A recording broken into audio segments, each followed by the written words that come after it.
Help support AMTV by becoming a patron, an AMTV staff member, and following us over on Twitter.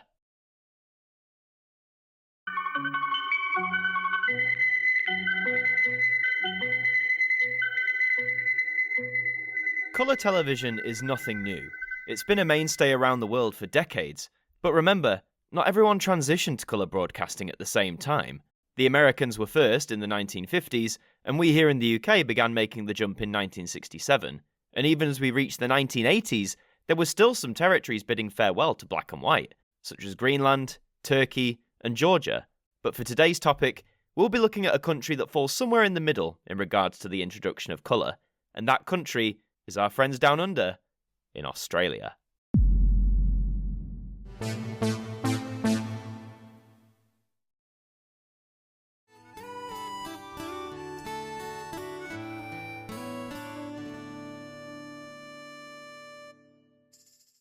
Television was first properly launched by the British Broadcasting Corporation, or the BBC, here in the UK on the 2nd of November 1936.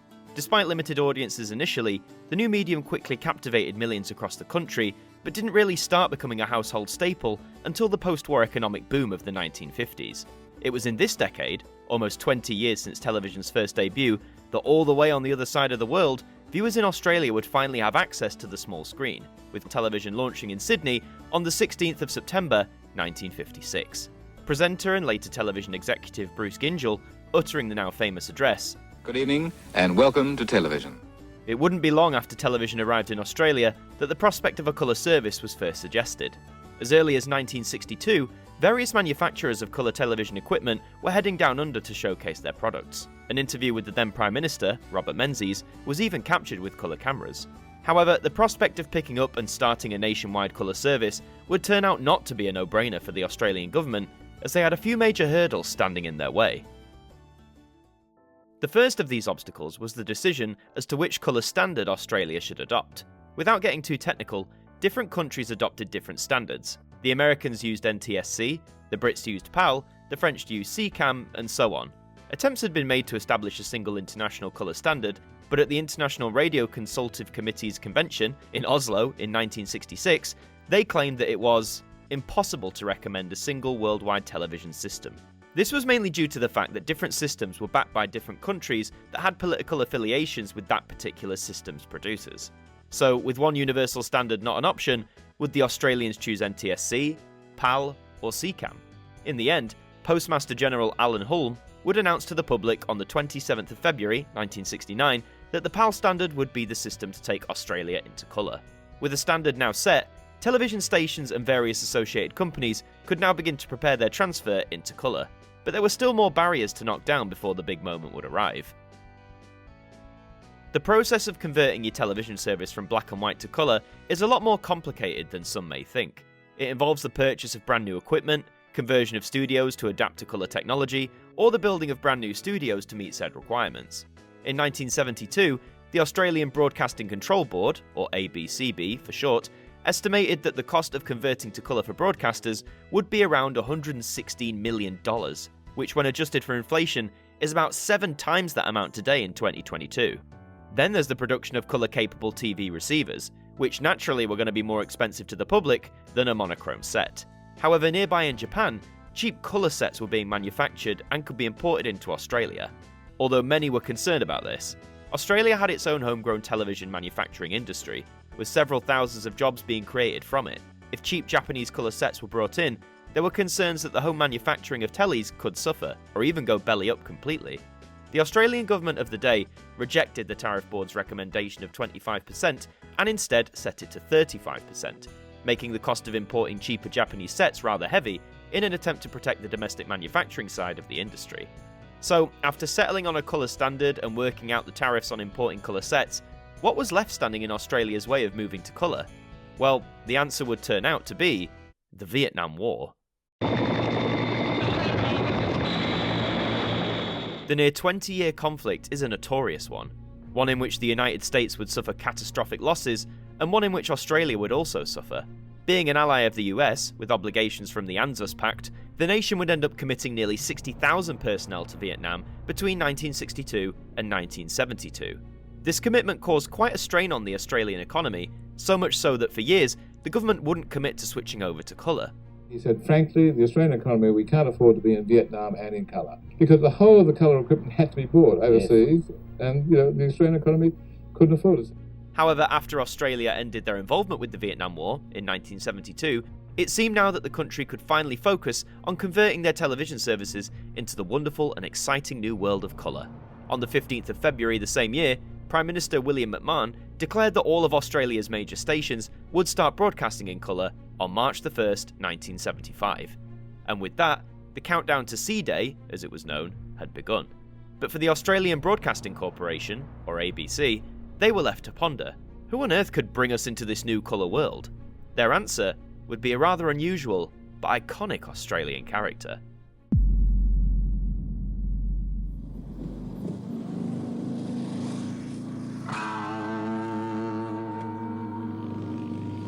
Every country has its own brand of hit programme, and in Australia, one of the most popular of the early 1970s was the Auntie Jack show. But who exactly is Auntie Jack? Well, imagine the exaggerated dames that you see in the realm of pantomime, give them a gold boxing glove and an Australian accent, and boom, you have Auntie Jack. Portrayed by Graham Bond, the cast also comprised of Rory O'Donoghue as Thin Arthur, John Derham as narrator Neville, Sandra McGregor as Flange Desire, and later on, Gary MacDonald as Kid Eager. This troupe of performers were the core of the programme, portraying numerous characters in skits and sketches, all of which have that signature Australian style of humour. If you've ever been or know anyone from Down Under, you should know what I'm talking about. Auntie Jack herself was known for her iconic attire of big blue velvet dress, workman's boots, and her signature boxing glove, as well as a staple of catchphrases, including calling everyone her little lovelies, and also a recurring threat, which she addressed to the audience at the end of every episode. Remember, you better tune in next week to the show, because if you don't, I'll come round to your house and I'll rip your bloody arms off. And I will too. Like any satirical comedy of the day, it does have a few moments that would definitely be frowned upon now, but Auntie Jack is definitely one of those shows you've got to see for yourself. However, throughout its original life on air, Auntie Jack always managed to find herself in some sort of controversy, even as far back as its original inception.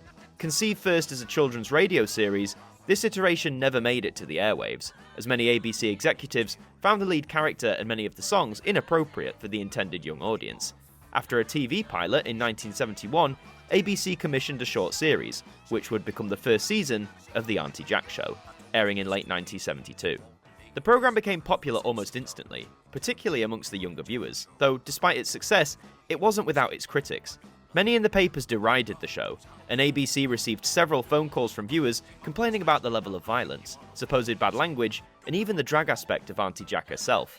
The programme in many ways was a trailblazer, being very on the nose and confrontational at a time when much of TV comedy was rather conservative, as indeed were many of the executives at the ABC. After Series 1 concluded, there were talks that the ABC were going to cancel the show altogether, due to the adverse reaction from their more vocal viewers. However, general reports of the day suggest that Auntie Jack and co were saved by some of her younger fans. Not just regular young fans who were watching, but by some of the children of the ABC executives as well. So the inhabitants of Wollongong were granted another run of episodes, but all its run-ins with the top brass would eventually take its toll on the Auntie Jack creative team. Graham Bond, the man behind the titular character, was growing tired of his now nationally popular creation, and as such resolved to kill her off at the end of the second series, which went out in late 1973. Auntie Jack does indeed die from a heart attack of sorts, suffering shock from all the sex, nudity and language around her, in itself poking fun at the very same elements brought up by the disgruntled viewers and ABC executives. But Auntie Jack was far too popular to be fully laid to rest there. In December 1973, a new arrangement of the show's closing theme, Farewell Auntie Jack, was released as a 7-inch picture disc single. By early 1974, the song had managed to reach number 1 on the Australian charts, where it would stay for 3 weeks, becoming one of the first picture discs to do so in the world. Later that same year, an LP was released, titled Auntie Jack Sings Wollongong, which comprised of songs and skits inspired by or taken directly from the show. Selling well, if a chart-topping single and hit album wasn't enough to cement Auntie Jack's reputation, well, how about a national tour? So it's fair to say that by the end of 1974, Auntie Jack and her many quirky friends were recognisable to Australians all across the nation.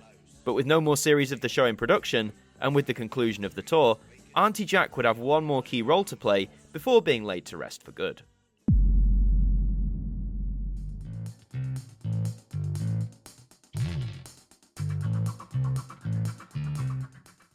You may be wondering why, out of all the ways in which ABC could have introduced full-time colour transmissions to a waiting and eager Australian public, why would they choose Auntie Jack to be the beacon for said transition? Well, all of the major networks were planning their schedules to be an all-night marathon going into the early hours of March the 1st. Movies, sporting events, even some raunchier content was all being planned to be shown in glorious colour to all the Australians who had forked out for a new colour set. ABC, recognising the enthusiasm for Auntie Jack amongst younger audiences, decided that the Queen of Wollongong herself would be the one to introduce colour to Australia. But before the big C-Day would arrive, some testing and demonstrating of how colour would change the TV landscape down under would have to be shown. Colour demonstrations for Australian audiences occurred as far back as 1967, long before a colour standard had been approved, and even before a set date for full-time colour transmission. TV stations all across the nation were setting up displays in shops and public shows to help enlighten audiences to the advantages of colour television. Despite most of the West moving to colour by the turn of the 70s, Australia had one considerable advantage, in that it was able to observe and iron out many of the defects or failings of earlier colour television receivers, such as the removal of flammable components and keeping a safe eye on any radiation levels emitted. As early as 1969, adverts for colour-compatible sets were appearing on Australian catalogues and magazines, and by the start of 1975, just a few months away from the Big C Day itself, several of the biggest television brands were advertising their latest sets to Australia, including Sony, Sharp, Sanyo, and Philips. The 1st of March 1975 had been designated as C-Day. However, instances of colour broadcasting appearing on the airwaves happened some time before this. The ABCB informed broadcasters that colour test patterns could be broadcast from the 7th of October 1974. These broadcasts would make up about 1 hour in a day's programming, airing in 15-minute segments. A few weeks later, on the 19th of October, the ABCB granted broadcasters the option to screen 4 hours of live colour content a week with a cap of 2 hours per day. Finally, in the week leading up to the big moment, the ABCB ordered a complete colour blackout from the 24th to the 28th of February 1975, in order to create the biggest possible impact when colour truly arrived in Australian homes. For Auntie Jack, Thin Arthur and Kid Eager, it was now finally time for them to introduce colour. But of course, they do perform that task in a rather unique way.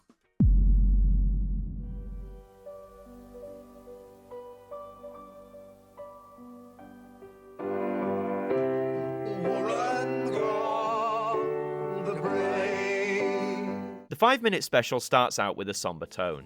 Auntie Jack lamenting the rampant advance of the colour monster and how her home of Wollongong is holding out as the last champion of monochrome. They observe the warfront, quickly letting us know that the colour monster is approaching fast. Hey, wait a minute! Wait a minute, the grass! Under the foundry! It's turning green! Perky, Perky, it's here already! As they prepare for the inevitable, Kid Eager joins the fray, dressed up as fellow Auntie Jack regular, Flange Desire. After some banter and jokes that definitely wouldn't have flown on British kids' TV. Where are your tits? Oh, they must have dropped.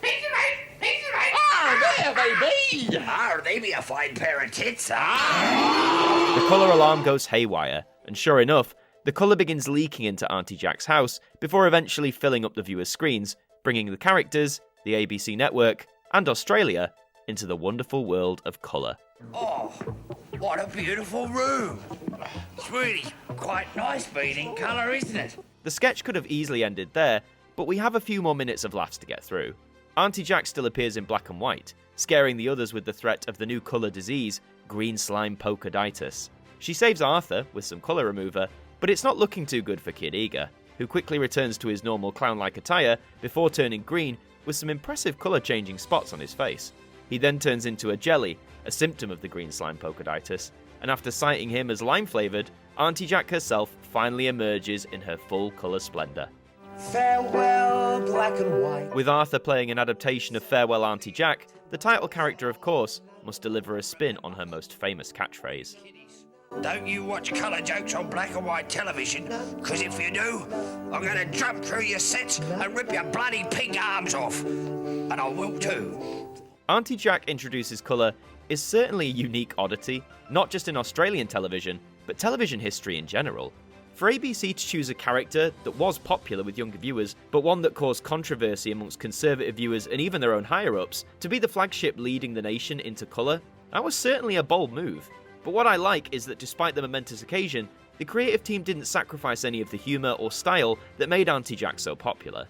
Indeed, you could argue that the character's firm resistance to colour in the beginning, making a lot of fuss over a seemingly simple transition, mocked the conservative attitudes of the day, those who resist change in such a dramatic fashion. The wiping effect used to allow colour to seep into the screen technically broke the ABCB's rules on when stations could begin broadcasting in colour. From midnight of March the 1st was the official time set, and despite having told ABC executives that the big moment would occur at midnight, the creative team decided that it would actually occur 30 seconds earlier, beating all other competition. Thus, Auntie Jack and the ABC network would begin their jump to colour half a minute before everyone else. And whilst other Australian networks made the jump at midnight, this Auntie Jack special is often heralded as the first programme to mark C-Day, as it technically started at 3 minutes to midnight on the 28th of February. As Auntie Jack gave way to a special edition of the music show Countdown, C-Day had finally arrived, and Australia was now, once and for all, in colour. Like with most countries that shifted to colour, there was some initial concern as to how the public would adjust. Would the take-up of colour sets happen quickly? Or would people be hesitant and hold off on the purchases for some months, or even years in some cases? Thankfully, any doubts the ABCB, or even the government had, were unfounded. The take-up of colour sets would be immense, and the results were staggering. In an annual report by the Federation of Australian Commercial Television Stations, or FACTS, after 18 months, colour TV penetration had reached a level that took Japan 5 years to achieve, the UK 7 years, and the United States 8 years. One factor that arguably contributed to this fast uptake was the 1976 Olympic Games, which were held in Montreal. Just as the 1956 Games in Melbourne had helped audiences warm to buying monochrome sets, the worldwide event repeated its effect 20 years later. Another factor that helped had arguably been the immense hype that Australian broadcasters and press had drummed up for the Big C-Day. Despite domestic colour sets not being as affordable from the gate as some would have liked, the excitement of viewing household favourites in colour, including sport coverage, seemed too good to resist for long.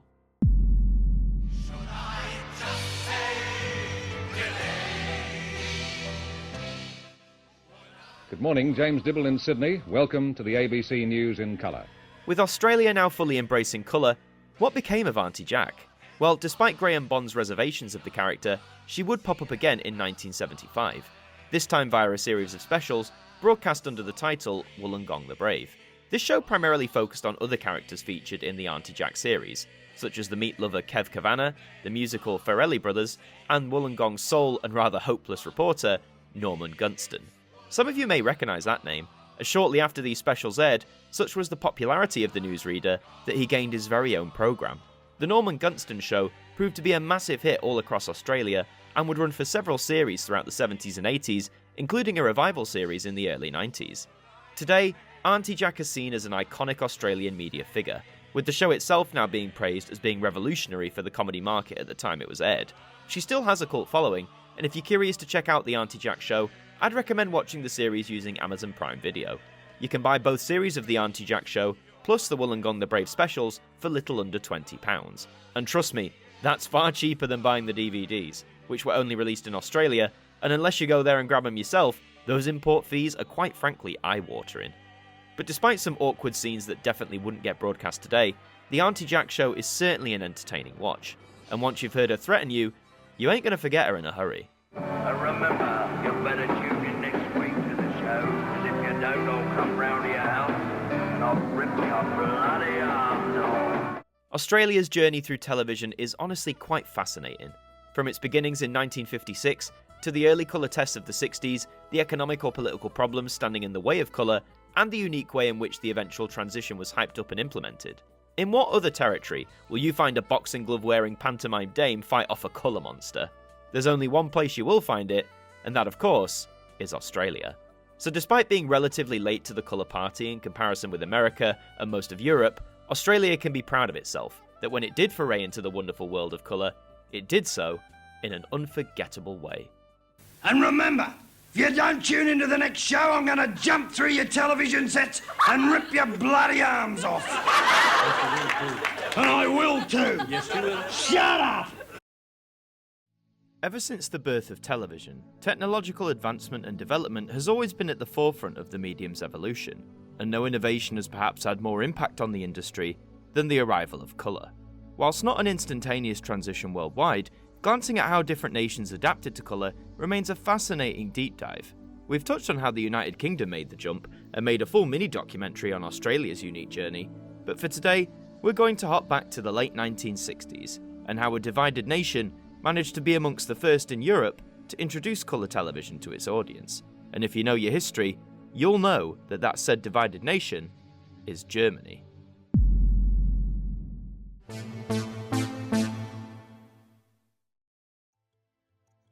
Germany was one of the leaders in television technology all the way back in the 1930s. Unfortunately, at that time, it was under the leadership of the Nazi Party, led by, well, I'm sure you know who. The first electronic television service started up in the March of 1935, broadcasting 90 minutes worth of programming 3 times a week. However, very few Germans could afford the receivers, so they would instead flock to television parlours to gaze in wonder at the new medium. Programming hours were vastly expanded in some regions to cover the 1936 Olympic Games, which were being held in Berlin. Recognising the growing popularity of television, the Nazi Party began extensively using it, together with movie theatres, to showcase their propaganda. With plans to expand this propaganda machine even further, they were eventually called to a halt. The outbreak of World War II in 1939 instead drove the propaganda focus to radio, which had a few more years over television to become the more established medium in German households. When the war ended in 1945, Germany was left in tatters, as was much of Europe. With the Nazis defeated, the country was ultimately divided into two. The Western Allies, namely the United Kingdom, United States and France, occupied the western half of Germany, originally being designated into occupation zones.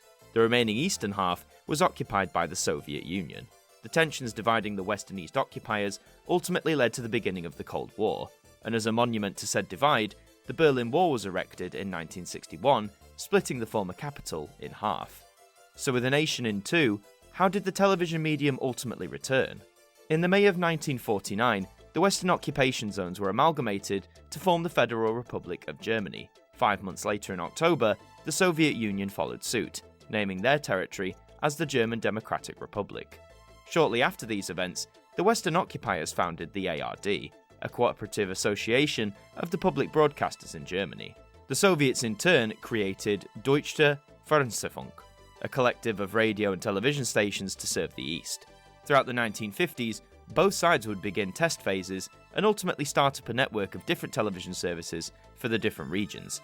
By the end of the decade, television itself was starting to rival the cinema in terms of popularity, and in the West, thanks to the prolonged period of economic growth, more and more Germans were able to purchase and enjoy television from the comfort of their own home. Big world events helped drive sales, such as the coronation of Queen Elizabeth II in 1953 and the 1954 Football World Cup finals. As the 1960s came around, German television, on both sides of the divide, continued to grow from strength to strength, but the next big challenge would arise in how to adapt their services to broadcast in colour. Colour television was not a new concept to some corners of the globe.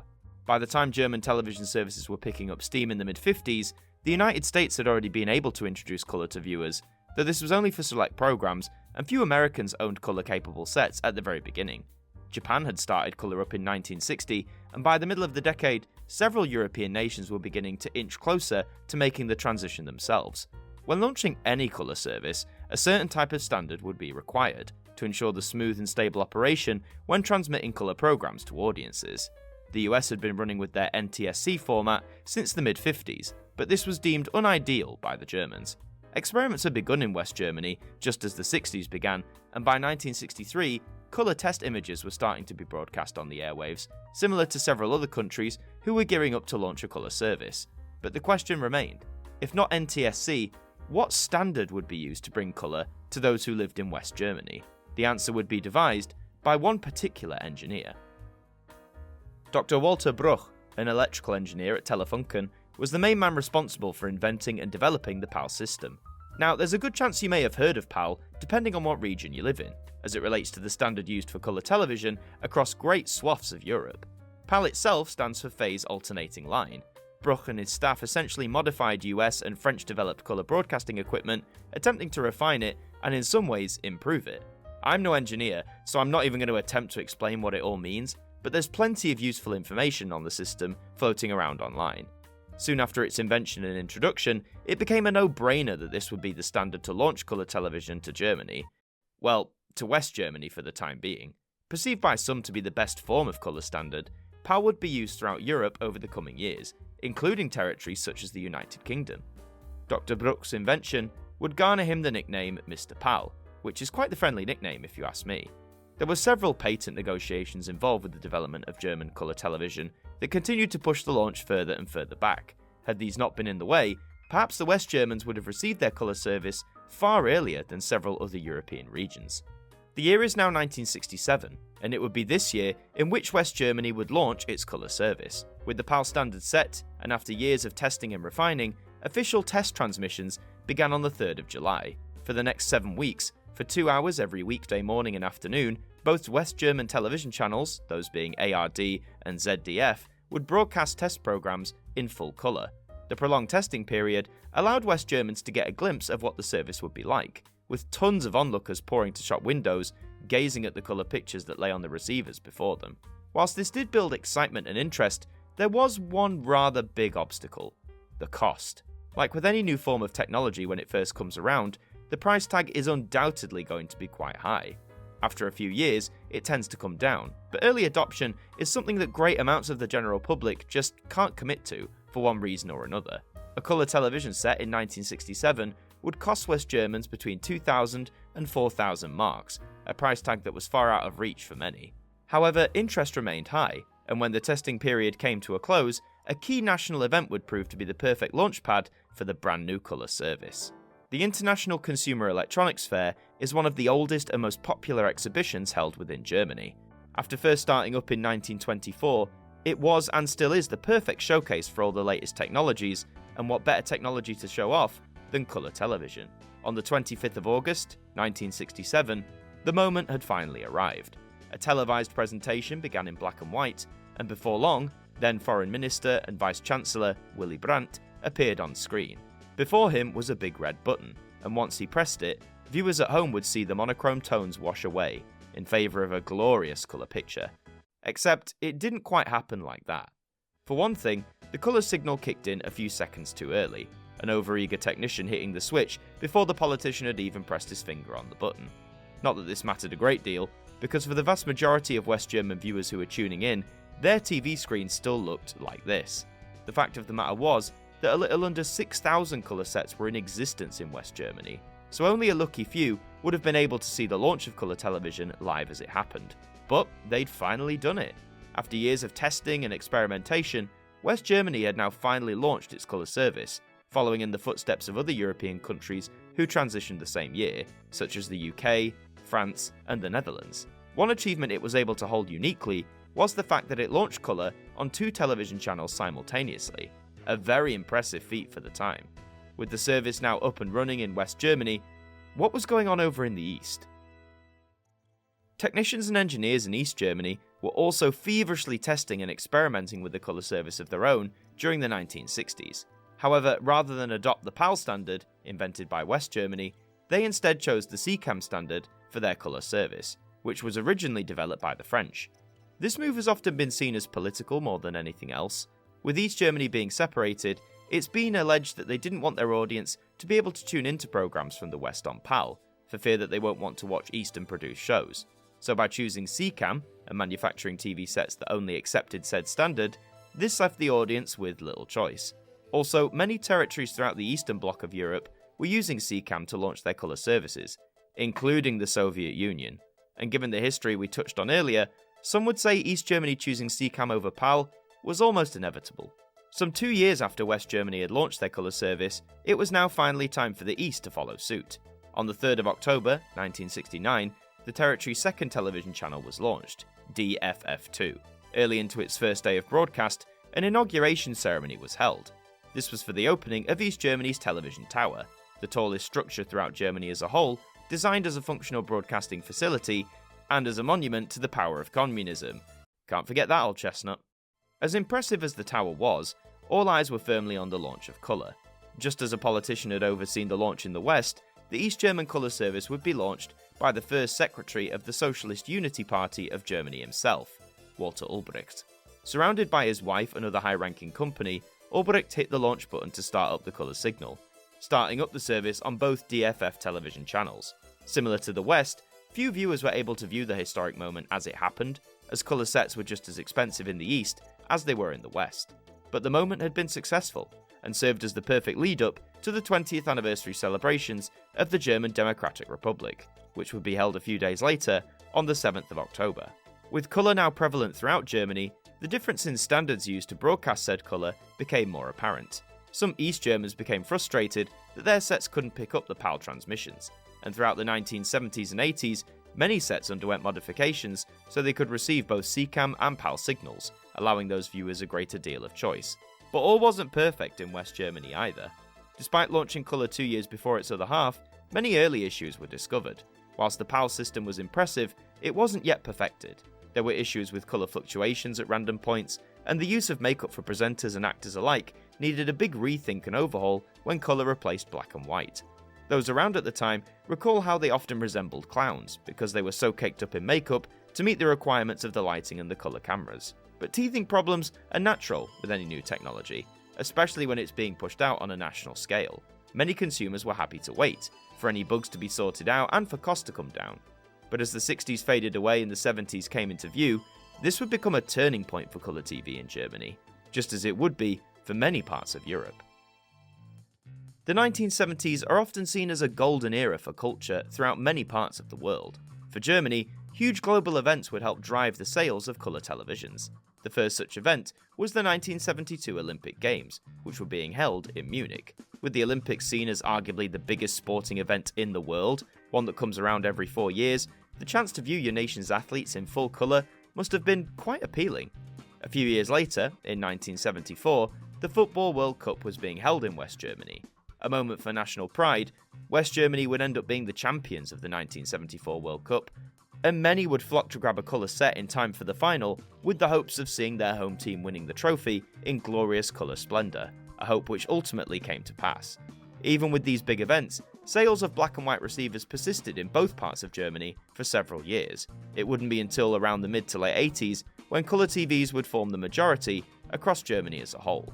On the eastern side, whilst uptake did increase, it was at a slower rate than seen over in the west. The frustration regarding receiving CCAM-only signals continued, and modifications only continued to increase. Throughout the 1980s, even East Germany manufacturers had cottoned on to these frustrations and ultimately began to produce dual-standard sets, televisions capable of receiving both CCAM signals as well as the PAL signals from the West.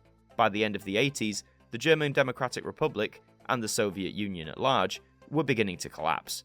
The Berlin Wall fell in November of 1989, and just a few years later, after the dissolution of the Soviet Union, Germany would undergo reunification, becoming whole once more. History shows us that the world has always had its conflicts. War permeates throughout our existence, and the consequences of said battles are evident. Germany remained a split country for the better part of nearly 45 years, and throughout that period, a race for achievement was always present. In the world of television, the introduction of colour was seen as a matter of high importance and pride for those broadcasters responsible. West Germany ultimately got there first, holding that distinct honour of dual-channel colour introduction when Willy Brandt pushed that mushroom-shaped button back in 1967. But to give credit to East Germany, they weren't as far behind as they could have been. A little over 2 years before colour would be granted for their audience, and despite the difference in colour standards, both halves of Germany were able to introduce a colour service before the 60s were out. A sign that even though Europe as a continent was still fractured and divided after the fallout from World War II, it could still showcase great achievements in engineering and technology, the launch of colour television being right at the forefront. When different nations have launched colour television, the presentation can be carried out in a variety of ways. Some are very low-key, some went with specials featuring recognisable national characters, and some just slammed down on a big red button. But has the thought ever crossed your mind that in the days when colour television seemed like a distant dream, if your national broadcaster provided you with a seemingly instant answer, would you buy it?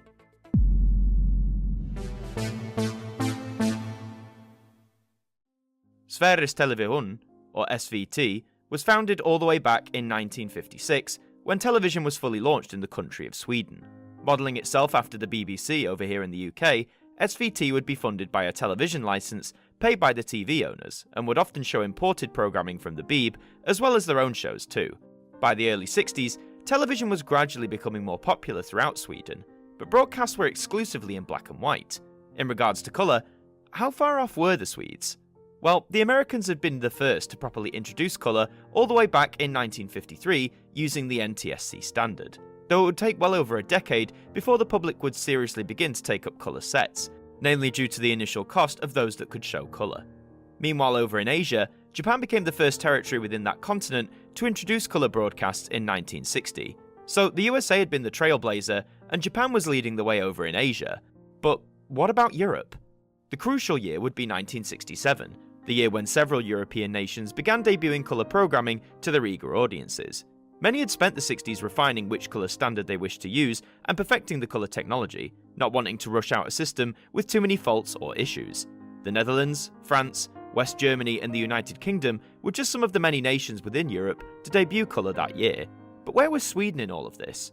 Well, what if I told you they were well ahead of the game, introducing colour television in 1962? Wait, what? That's right, in the spring of 1962, SVT would explain to Swedish audiences that colour television had arrived, but not in the way many expected. No buttons were pressed, no grand ceremonies, not even a countdown to the big moment itself. Instead, technical expert Kjell Stensson went before the cameras to explain an exciting new technology. In his short 5-minute presentation, he explained that viewers wouldn't need to go out and buy a new colour-capable TV, far from it. Why do that when this new technology can be accessed right on the very set that you're watching? Colour television on a black and white set? Well, that's ludicrous. Keep in mind though, back in 1962, SVT was the only channel on air in Sweden, and with no internet, this was seen as prime news, one that audiences would listen to attentively. Now, I don't speak Swedish, but thankfully I found a translation of this special short, so join me as we discover what exciting new technology awaited Swedish viewers in 1962. As you probably know, there's a lot of interest in the problem of colour television all over the world. Research is currently being carried out in America, the Soviet Union, Japan, and other places. I found it remarkable. About 1 month ago, a suggestion was unexpectedly presented to me as to how this problem could be solved, which had the advantage of extreme simplicity compared to the high-tech solutions. Like all great leaps of progress, it was based on very elementary ideas, and didn't demand more knowledge about optics and physics than what's taught in basic school. We all know that white light consists of a mixture of the whole spectrum, and white light can be split up by simply using a prism. We've seen this diagram in school. Put a prism in the way of a ray of white light, and the white light gets separated into all the colours of the spectrum, all the colours of the rainbow beginning with red, orange and so on, all the way down to violet. The term is colour dispersion. It's also possible to achieve colour dispersion by other means, which I will show you in the next picture. 2 slits are made in an opaque wall, and light is shone through them. The holes then act as 2 separate light sources. Depending on the distance to the opposite wall, the different colour components of the white light will reinforce or suppress each other, and this will cause an impression of colour. Now, this is 2 slits only, and the idea of this suggestion was to cover the TV screen with some kind of raster, a kind of grid composed of multiple slits. The man who suggested this, a resident of Boxhaus north of Landskrona, Paul Arn Utmeister, came up with the idea that a nylon stocking could be used, or very fine meshed curtain cloth, which would simply be put over the screen, thus creating such a raster. I have done precisely that with the monitor here in the studio. I've covered it with a stocking. That's why I asked you to have a nylon stocking, a scissors, and a roll of tape handy. It's essential that it's fine meshed, should you try something larger. I've made an experiment with this athletic undershirt, and clearly the holes are far too large for the effect to appear. However, if you put it up, you will see this picture of me suddenly appear in colour. Like I said earlier, the viewing distance is of utmost importance. You should experiment with moving closer and further away from the set to get the correct colour impression. In order to assist you, we have prepared a calibration card. Now, move your head very carefully, and when this spectrum appears, you have found the correct position. If you're too far away, the red colour may disappear. If you're too close, the green colour may go away. The result could be disastrous. For instance, our female announcers, who are beautiful blondes, may appear red-haired, which may be somewhat disconcerting for them. This is still in a very preliminary phase. I've been in contact with the television industry, which needless to say is very enthusiastic about this. They will engineer a kind of frame with tightening screws that allows you to fine-tune the distance, and it will naturally be available in very pleasing designs. If you now can see this colour range, white, red, yellow, green, blue, black, perhaps not in the absolutely correct nuances, but approximately, you will enjoy the following little film immensely. It's a video colour recording of different flowers, which I find to be a breathtaking symphony in colours. We would appreciate hearing your views. Please write to us and let us know how this experiment turned out. Well, did it work? As you have probably guessed by now, this entire thing was an elaborate April Fool's joke. You may have noticed I said this went out in the spring of 1962. The specific date it went out was April the 1st. Played completely straight-faced by Stenson, his technical delivery and inclusion of scientific breakdowns was convincing enough for many.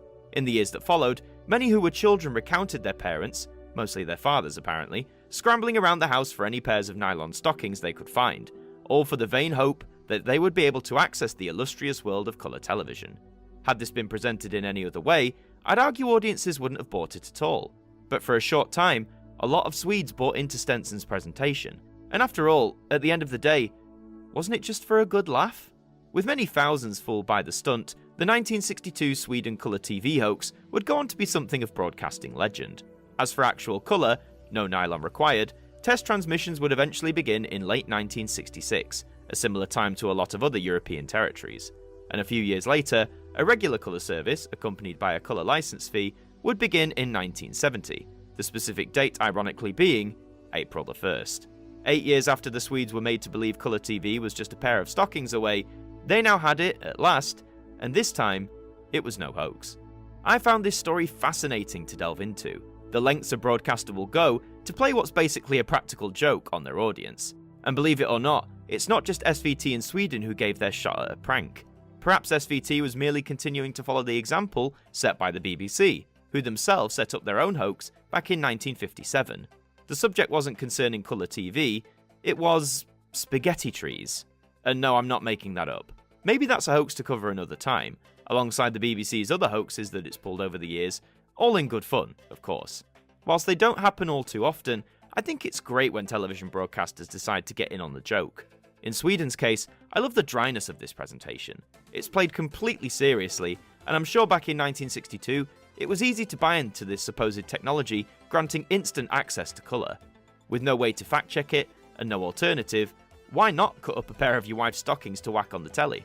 It may have fooled some viewers, but it remains a joyful, iconic slice of international broadcasting, where even though the serious face of professionalism seemed to reign, underneath it all, it was nothing more than a silly little joke for April Fools.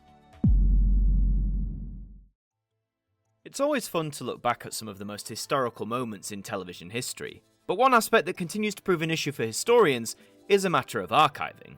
In the first few decades of television, the means to store iconic moments were limited to formats such as videotape or film. Both formats degrade over time, and with digitization and preservation being an expensive process, there are so many landmark points in TV history that are either beyond saving or are simply lost to time. One landmark moment that differed all over the world was the introduction of colour television. Some nations have early moments preserved, others have the precise moment that colour was switched on, with nations such as Australia and West Germany being clear examples, both of which we've covered in separate documentaries. But even when we think the opening moments have been archived, there then lies the potential question of misinformation.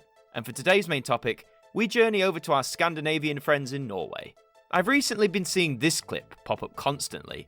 It claims to be the precise moment that Norwegian television switched from black and white to colour back in 1972. Well, what if I was to tell you that this clip, this supposed historical moment, is actually false?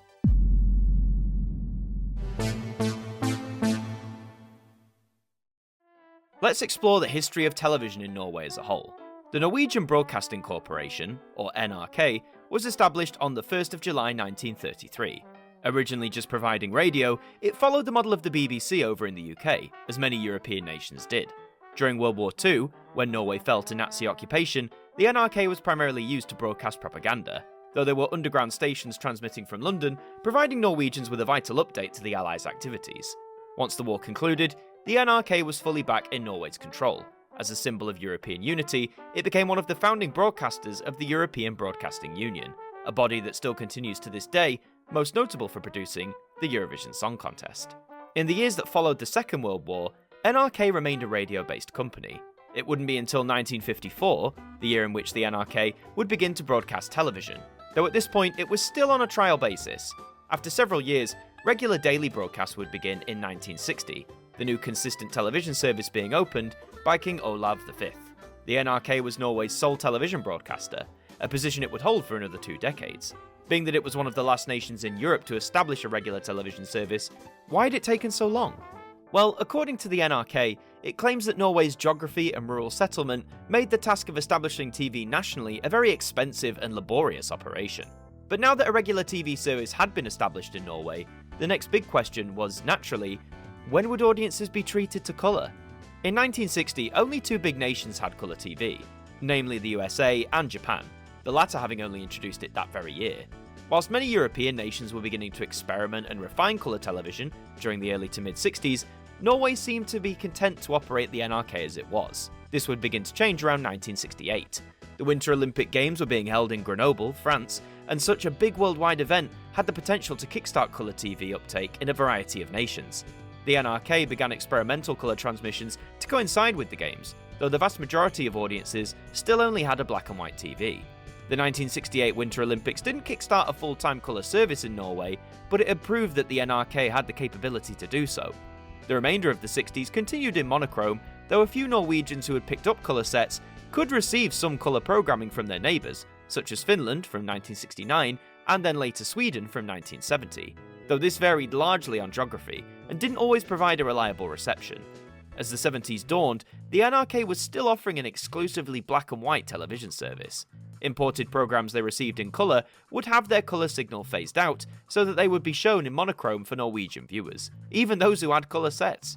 Finally, on New Year's Day 1972, the moment had arrived. Well, sort of.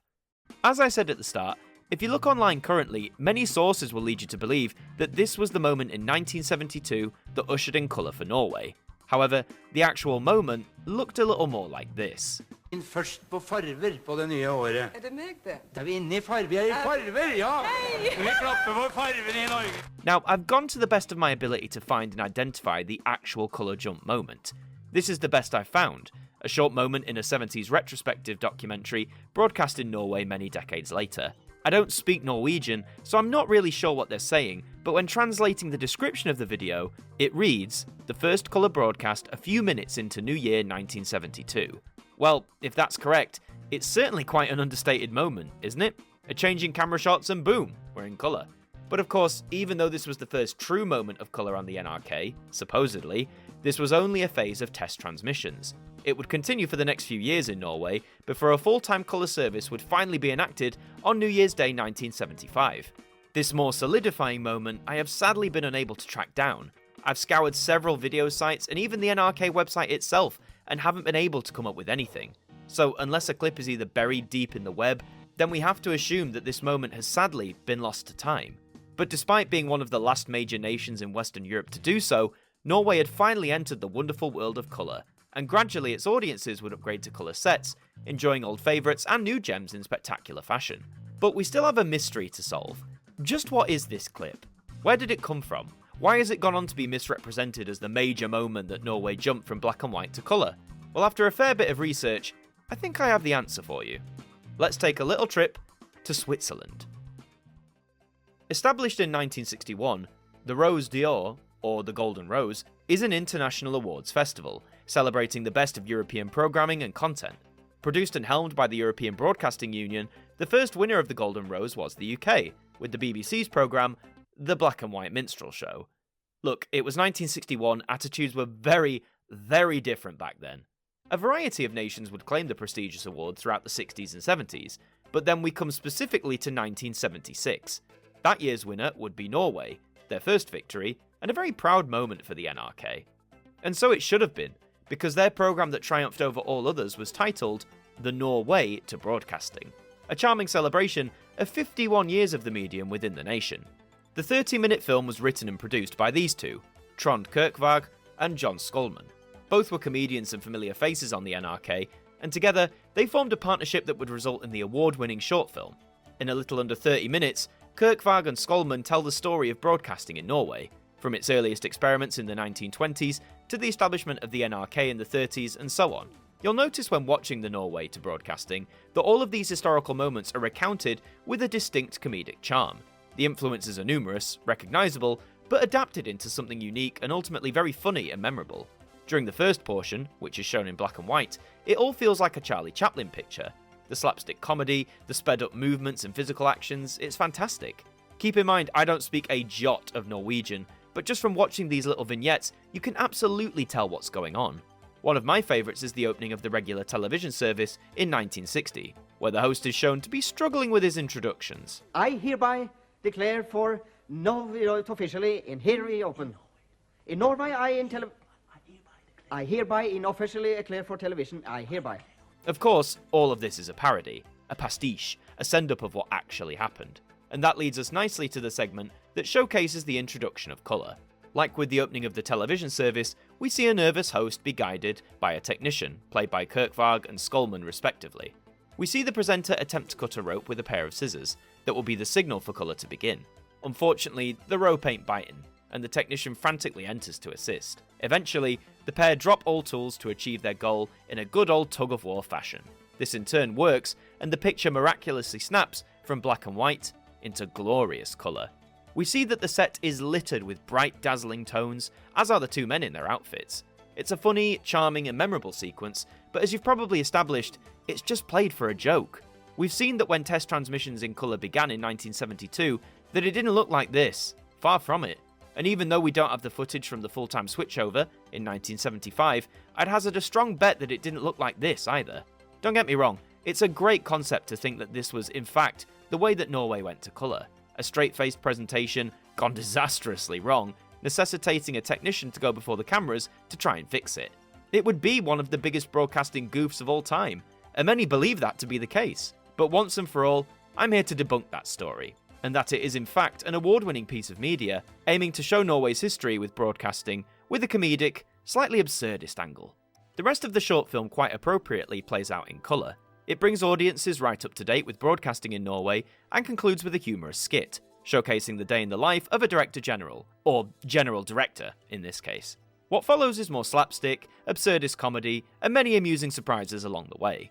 The whole film concludes with the worn-out General Director coming home to be treated to some rather loud music from his wife before she turns on the television, which leads nicely into the credits. Verburgh and Skolman wave us off, holding a banner of the NRK logo as the glorious operatic music rounds off matters as we look down on the snowy landscape. Overall, I really enjoyed the Norway of broadcasting. Despite not being able to understand a single word of dialogue, the beauty of it lies in the comedy, and the physical acting given by all of the performers. Verburgh and Skolman absolutely shine throughout. You can definitely see why they are regarded still as some of the best comedic talent that Norway has ever produced. By the time of his passing in 2019, John Skolman continued to be a force in Norwegian comedy. He gained a particularly strong following over in neighbouring Sweden, where he starred in the series of Sällskapsresan films. Trond Verburgh passed away in 2007, having been with the NRK for nearly 40 years. Following his death, he was regarded by many to be potentially one of the greatest Norwegian comedians of all time. And there you have it, a piece of television history, touted to be the pivotal introduction of colour in Norway. Turns out not to be the case. But nevertheless, it's still a really fun, interesting piece of TV, isn't it? I mean, this short film won awards, including the prestigious Golden Rose. If you want to check out the Norway to broadcasting for yourself, and you definitely should, then you can watch the whole film on the NRK's website. They have a whole section dedicated to the programmes they've sent to Montreal over the years, so you may discover more hidden gems along the way. As for this particular skit, despite it not being the iconic moment it's purported to be, I'd argue it remains iconic in its own way. It's a fun, light-hearted look at how nations jump to colour. There were a lot of technical boundaries to break, and a lot of potential things that could have gone wrong, but to turn that into comedy is genius, and very deserving of the Golden Rose for 1976. It may not be the historic piece you may have thought it was, but it remains part of a wonderful bit of work from some of the sharpest comedians ever to come from the nation of Norway.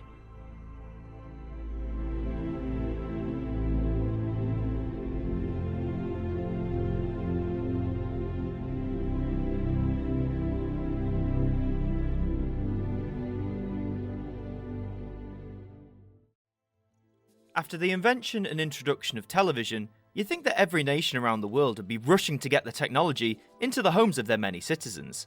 After the television explosion in the West during the 1950s, it was quickly becoming clear that this little box would soon become a household staple across the world. But several nations were initially against television, and any sort of developments that came with it.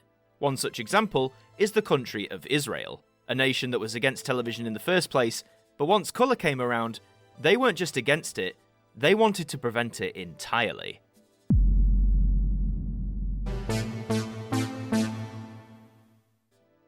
Israel declared independence in 1948, one of the many nations to do so following the conclusion of the Second World War. Immediately following said independence, Israel was plunged into a series of conflicts and controversies with several of its neighbours, some of which still continue to this day. But let's zone in on the world of television. By 1948, the medium was beginning to restart in various territories, following its mass suspension during World War II. You could argue Israel had bigger things to consider at this point than TV, but citizens could still consume some entertainment via the radio. There was only one station that was controlled by the government and essentially ran a service that was left over from the old British mandate. So in short, there wasn't much choice. But then there was television, the natural evolution of radio, captivating the eyes and minds of millions of people worldwide. Surely Israel would jump at incorporating this new technology? Well, not so much. The first Prime Minister of Israel, David Ben-Gurion, was actively against introducing television into the country. His fears centred around the loss of established entertainment. Would people stop reading? Going to the theatre? And cost, well, that was another issue. Israel was still finding its feet from independence, and the expense of television sets, especially in the late 40s and early 50s, was often used as a reason as to why no TV service was set up, that relatively few of the Israeli population would be able to tune in. Like with most new technology, however, television sets would find their way into the country, and be sold on to those budding few who could afford them. But if Israel didn't have its own dedicated TV service, what could audiences watch? This is where the neighbours come in. Israel is surrounded by various other territories, and depending on where you were, you may have been able to pick up the signals from some of these neighbouring nations. Those with a television set could have received transmissions from Cyprus as of 1956, Lebanon from 1959, both Egypt and Syria from 1960, and later Jordan from 1968. As more time passed, television became steadily popular with those who had access to them, though more and more sets began appearing in public places, such as cafes, broadcasting whatever they could receive. Many of the transmissions picked up were in Arabic, thus becoming popular with Arabs who resided within Israel. This caused some concern for the government, as they feared potential anti-Israeli propaganda could be within these broadcasts. They couldn't ignore the technology anymore. Something had to be done. Despite holding out for so long, Israel had discussed the matter of television introduction as far back as 1952. However, rather than an entertainment focus, these discussions centred around TV being used as a more instructional or educational tool. After a few years of preliminary discussions, a big step was made in 1961 when the Israeli government sought the opinion of the United Nations Educational, Scientific and Cultural Organization, or UNESCO for short. They agreed and supported the idea of TV being used for educational purposes within Israel. But even with this support, Ben-Gurion remained steadfast in his thoughts, that television was some kind of evil that held no place within his country. The tides rapidly turned in 1963, when Levi Eshkol became Prime Minister, succeeding Ben-Gurion following his resignation. It's the direct opposite to his predecessor when it came to television, promoting its establishment, even seeking experts from the European Broadcasting Union to come and give their recommendations into how a service could be established. In 1965, a public broadcaster was finally formed, the Israeli Broadcasting Authority. Official television was one step closer, with a bold claim from the new authority, citing TV broadcasts would begin within the next 2 years. It would just be over 1 year later, in 1966, when television was finally introduced, although this wasn't from the IBA.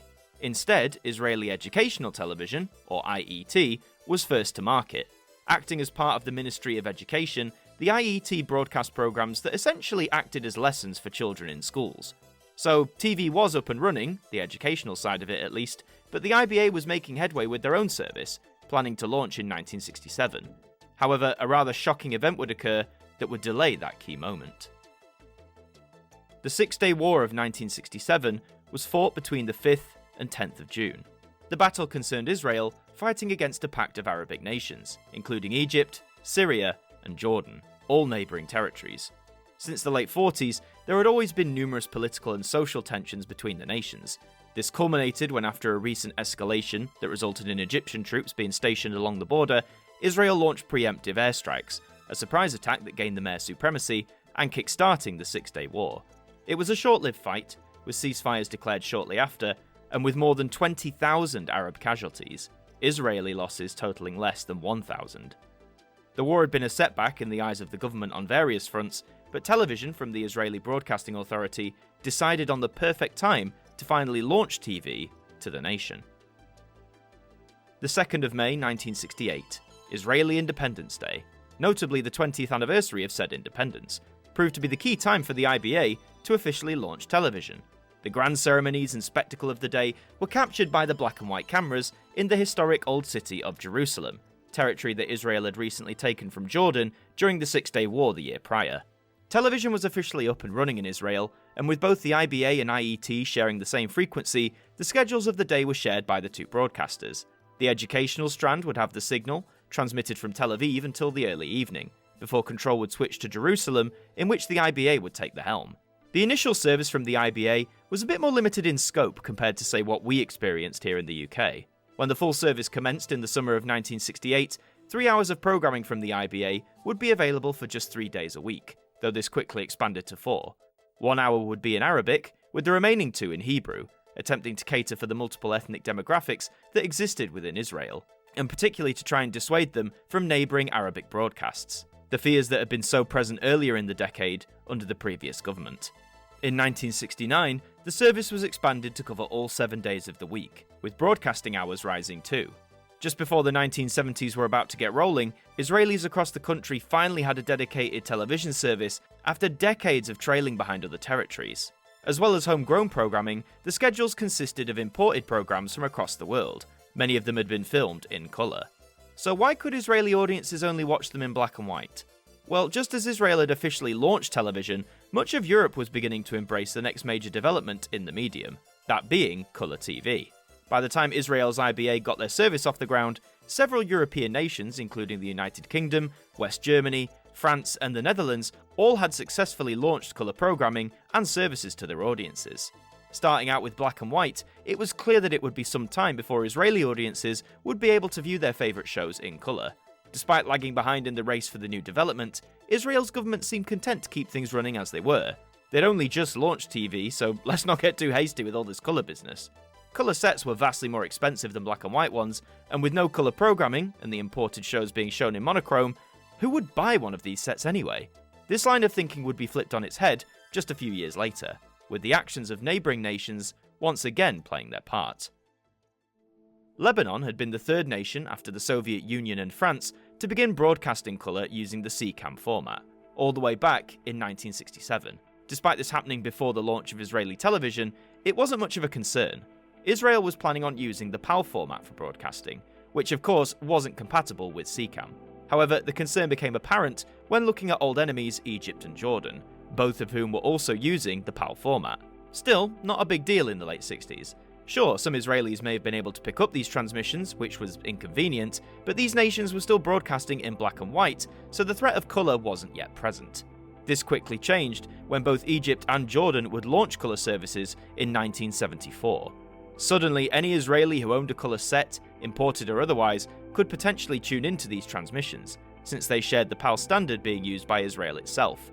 Cleverly, Jordan TV would even broadcast a daily news bulletin in Hebrew, targeting the vast majority of Israeli viewers, at the same time when the IBA was showcasing its hour of Arabic programming and news.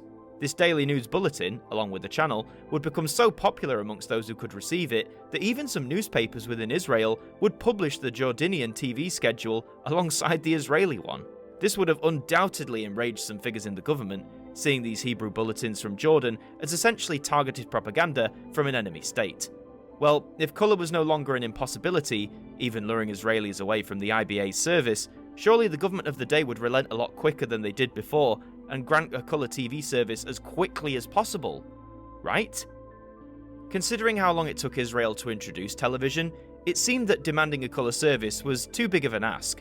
Golda Meir, Israel's Prime Minister from 1969 to 1974, would describe colour television as artificial and unnecessary.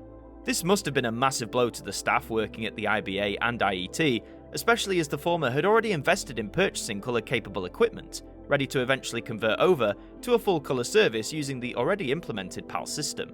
Some programmes were filmed or taped in colour, often at the request of private Israeli studios, but even these were televised in black and white at the behest of the government. The desire for colour was growing amongst Israelis, so much so that they were willing to purchase imported colour TV sets that were much more costly than the locally produced black and white ones. Prime Minister from 1974 to 1977, Yitzhak Rabin, and his government continued to double down on their anti-colour stance. They attempted to crack down on the import market, their fears even extending to a drop in value of the national currency, the Israeli lira. However, their stance was firmly rooted in the belief that colour television was a luxury expense reserved for the few rich and wealthy, leaving the vast majority behind. Black and white TV was seen as a sort of social equaliser. It was clear, though, that this belief was not shared by sections of the Israeli public, who would continue to import colour-capable TVs. Something more definitive would have to be done if the government wanted black and white television to truly remain as the sole option. Necessity is the mother of invention, as the old saying goes, and the Israeli government of the day felt it necessary to invent a new system to neutralise colour television for good. The Mehikon, or the colour eraser, or colour killer, is an invention that is unique to Israel's television history. What's the concept? Plainly and simply, to erase the colour from programmes filmed that way, by eliminating the burst phase signal. I'm no technician, but essentially the burst phase is essential for colour to be displayed properly on a PAL television. With this integral signal now damaged, colour television sets are left unable to decode it properly, ultimately resulting in a loss of colour. And before you know it, you've spent all your money on a brand new colour set that will only be viewable in monochrome. The government's plan was set in motion. Even scare campaigns were reported to have been put into place, warning citizens of the dangers that came with colour TV, with various damning claims ranging from the amount of electricity consumed, all the way to bringing Israel to a state of financial chaos. Crime would increase, everyone would fall into debt and be unable to buy food because they spent all of their wages on a status symbol. These claims are of course quite ridiculous, and those who advocated for colour countered by claiming if luxury cars can be sold with no restrictions, why shouldn't colour television? The government, unfazed by these counterclaims, soldiered on with their colour eraser, hoping that the demand and sales of colour televisions would ultimately decline and perhaps cease entirely. But like with most restrictions, humans have an uncanny ability to think of an alternative solution. If staff at the IBA and IET were frustrated that the colour equipment they had lying around was currently useless and having to remove the colour signal from imported programmes, then their ears may have perked up when news of a challenger came to the colour-killing Mehikon. The anti-eraser, as it came to be known, seemed to be the saviour for those who wanted colour television. A device to go with your new set, restoring the damaged burst phase signal and allowing you to watch colour programmes exactly as they were filmed. Sounds perfect, right? Well, the anti-eraser was far from perfect. Whilst it offered a solution for those who felt burned by the Mehikon, the process of restoring colour wasn't an automatic one. For starters, viewers would have to get up out of their seats and adjust a knob every 15 minutes or so, in order to restore the natural colours on their TV screens. Remember, this was long before remote controls were widespread, so constantly having to get up and down to get the right colour patterns must have been inconvenient to some degree. Not to mention that these anti-eraser devices didn't come bundled with a brand new colour set. Israelis who wanted it would have to pay additionally for the device to be installed, reportedly adding between 5 and 10% to the overall cost of purchasing a new colour TV.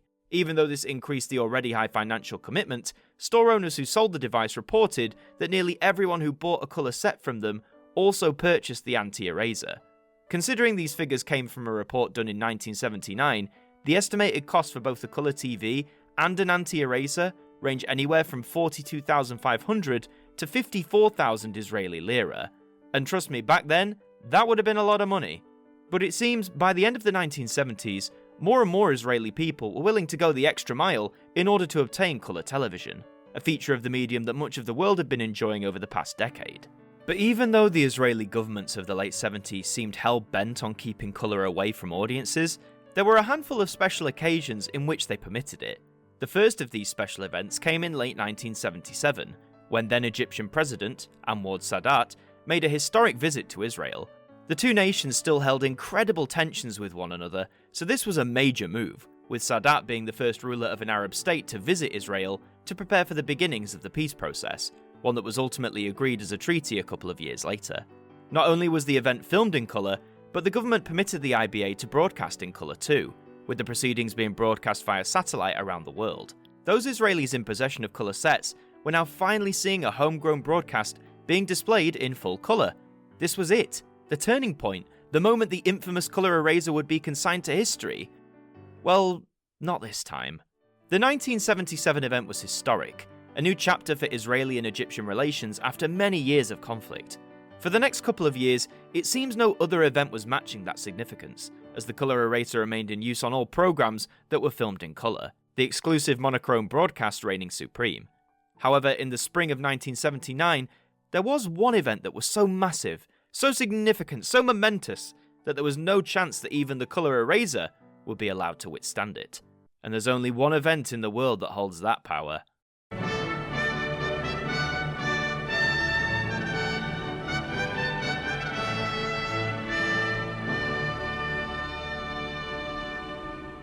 The Eurovision Song Contest. Having won for the first time in 1978, Israel held the hosting duties for the 1979 edition. Taking place in Jerusalem, the prestige of hosting Eurovision meant that the contest would be seen across the world, a world that by 1979 had become accustomed to colour television broadcasts. Once more, the IBA was instructed to not enact the colour eraser process for Eurovision, allowing the contest to be filmed and shown in colour worldwide and for Israelis at home as well. This positive step was further bolstered when Israel won the contest again, a back-to-back victory and a moment of national pride. Together with the signing of the Israel-Egypt peace treaty just days prior, the winning nation was in a positive spot on the world stage. So after many years, perhaps now the government would finally relent and allow full-time colour broadcasting in Israel to take place. At this point, what do you think happened? The 1980s had arrived, a decade that would come to be symbolised by vibrancy and flamboyance. For Israel, however, the medium of television was still predominantly a world of black and white. Tommy Lapid, the Director General for the IBA, would hold regular meetings with various ministers of communications to plead the broadcaster's case for a full-time colour service, or at the very least, to allow the colour eraser to not be used for one programme here and there. It wasn't just from the broadcasters, public pressure continued to build too, with more and more audiences voicing their frustration at the lack of colour TV. This all reached a boiling point in 1981, when after years of holding off, the government granted both the IBA and the IET permission to begin filming and transmitting their regular programmes in colour. This transition would take time, the most up-to-date equipment would have to be purchased and installed, and with so many programmes to accommodate, it wouldn't be an instant switch as many viewers had hoped. But gradually, through 1981 and 1982, more and more programmes from the IBA and IET could be viewed in Israel in their full colour splendour. Finally, in the summer of 1982, the decision was made to lay the much-loathed Mehikon to rest, just in time for that year's World Cup that was being held in Spain. Even now that the colour eraser was no more, time was still needed for the Israeli broadcasters to fully complete their transition to a full-time colour service.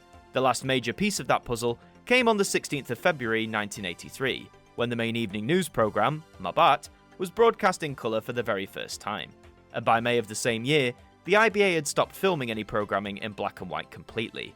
30 years after it was first introduced in the United States, and 16 years after many prominent European countries showed it off, Israel now finally had its own official colour television service. The story of Israel's journey towards television, and later colour television, is both fascinating and baffling.